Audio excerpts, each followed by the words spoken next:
बिस्मिल्लाहिर्रहमानिर्रहीम। Welcome students, उम्मीद है आप सब खैरियत से होंगे। आज इंशाअल्लाह हम अपनी क्लास में फ्यूचर परफेक्ट प्रोग्रेसिव को डिस्कस करेंगे और उसमें नेगेटिव सेंटेंस आज हम पढ़ेंगे इंशाअल्लाह स्टूडेंट्स। और आपको मालूम है कि फ्यूचर परफेक्ट प्रोग्रेसिव में हमारे पास जो हेल्पिंग वर्ब है वो विल हैव बीन है। और नेगेटिव सेंटेंस जब हम बनाते हैं स्टूडेंट्स तो एक वर्ड हेल्पिंग वर्ब का पहले और बाकी जो है वो नॉट के बाद लिखे जाते हैं। स्ट्रक्चर आपके सामने मौजूद है। सब्जेक्ट कोई भी हो, first person, second person, third person, plural, singular, so on. Will के बाद नॉट, फिर आपने हैव बीन का इस्तेमाल करना है। वर्ब की फर्स्ट फॉर्म, उसके साथ आईएनजी का इजाफा जिसे हम फोर्थ फॉर्म कहते हैं, ऑब्जेक्ट, और फिर अगर मॉडिफायर आपके पास है तो वो एक्स्ट्रा वर्ड आखिर में ट्रांसलेट होंगे। ठीक है स्टूडेंट्स, सेंटेंस की तरफ चलेंगे, लेकिन इससे पहले स्टूडेंट्स आपसे रिक्वेस्ट है कि जिन स्टूडेंट्स ने अभी तक चैनल को सब्सक्राइब नहीं किया है प्लीज़ इसे सब्सक्राइब करें, शेयर्स करें अपने फ्रेंड्स तक इसके लिंक को, ताकि आपके साथ साथ वो भी ट्रांसलेशन और एक्टिव पैसिव और इसके बाद फिर प्रपोजिशन और डायरेक्ट इनडायरेक्ट वगैरह सब समझ सकें। ठीक है, आइए क्लास शुरू करते हैं। सबसे पहले इस तक जुमला लिखा हुआ है आपके सामने,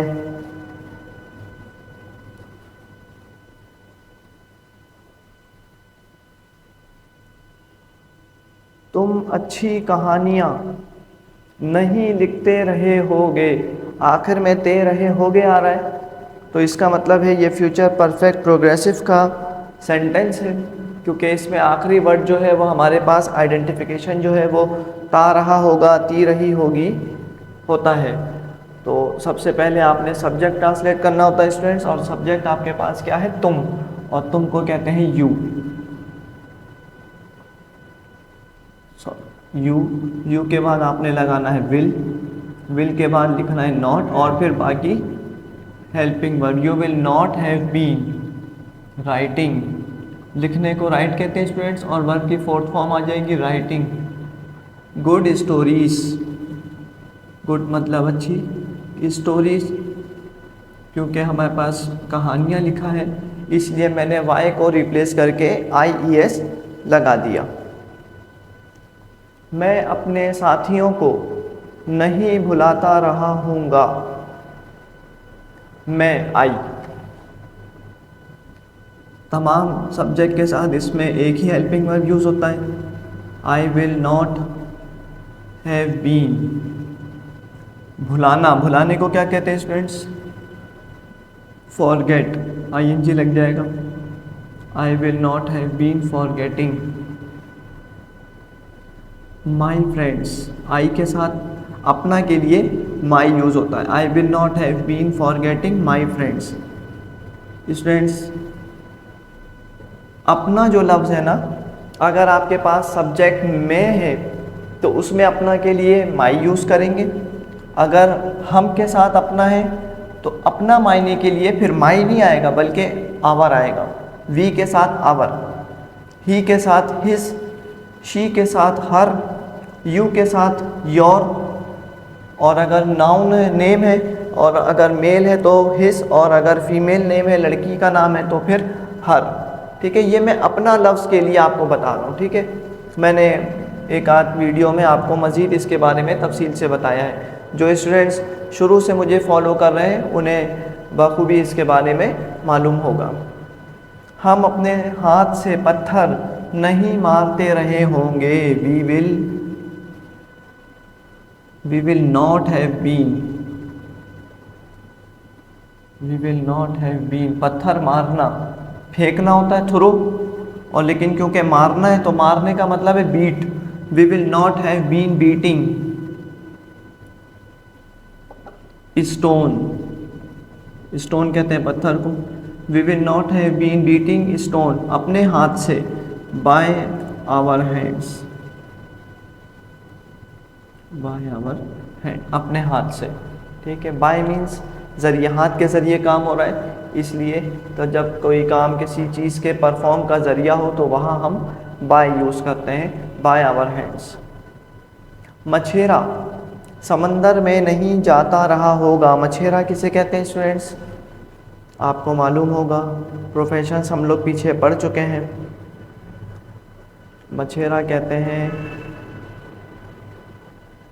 फिशरमैन को। फिशरमैन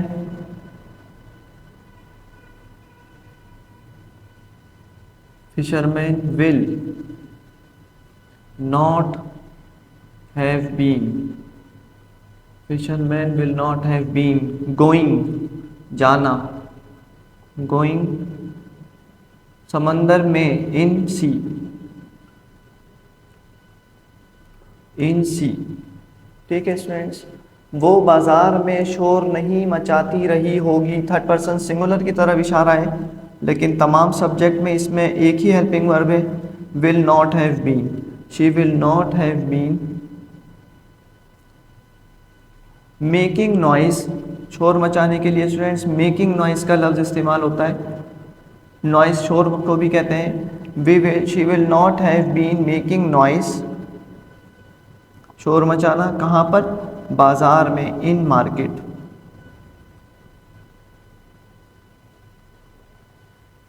फ़हीम दिन में आराम नहीं करता रहा होगा। Faheem is a noun and also third person singular. तो इसमें सबके साथ आपको मालूम है कि एक ही हेल्पिंग वर्ब यूज़ हो रहा है। तो सबसे पहले सब्जेक्ट ट्रांसलेट होगा, हेल्पिंग वर्ब का इजाफा होगा, विल नॉट हैव बीन, फिर नॉट के बाद आता है will not have been resting, आराम करने को रेस्ट कहते हैं, इन डे, दिन में। Faheem will not have been resting in day. ठीक है स्टूडेंट्स। अच्छा, यहाँ इस सेंटेंस में अगर आप चाहें तो इसे इस तरीके से भी लिख सकते हैं, she will not have been noising in market, लेकिन क्योंकि मुनासिब जो है वो मेकिंग नॉइस रहता है, इसलिए मैंने आपको इसे इस तरह ट्रांसलेट किया। ठीक है, उम्मीद है आपको ये ट्रांसलेशन समझ आई होगी स्टूडेंट्स। इसे स्टडी कीजिएगा, ज़रूर प्रैक्टिस करें, और जो वर्ड्स स्ट्रक्चर कहीं आपको डिफ़िकल्टी पेश आती है, मुश्किल पेश आती है, तो आप मुझे उसे कमेंट करके ज़रूर पूछें। दुआओं में याद रखिएगा। अल्लाह हाफ़िज़।